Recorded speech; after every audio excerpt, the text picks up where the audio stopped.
সবাই জানি তখনকার সময় রাধা রানীর অনেক বদনাম ছিল, কারণ রাধা রানী ছিলেন আয়ান ঘোষের স্ত্রী।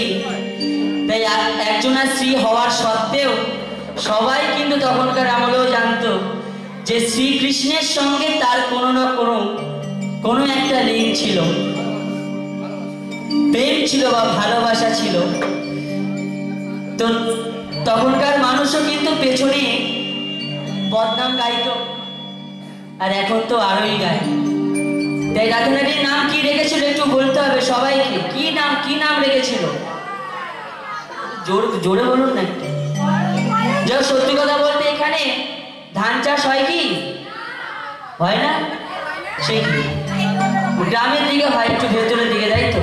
তো যাই হোক, আমরা সবাই জানি ধান চাষ করলে সবটার মধ্যেই কিন্তু চাল থাকে না, কোনোটা ফলসও থাকে, ছিটে থাকে। তাই আমার এই কমিটির দাদা ভাইদের এখানে যতজন শ্রোতা আছে কোনোটা ভেজাল নেই, সব অরিজিনাল। তাই আমার খুব ভালো শ্রোতা, তাই আমি জানি বলতে হবে না, তার আগে একটু হাত তুলে দেবে সবাই মিলে।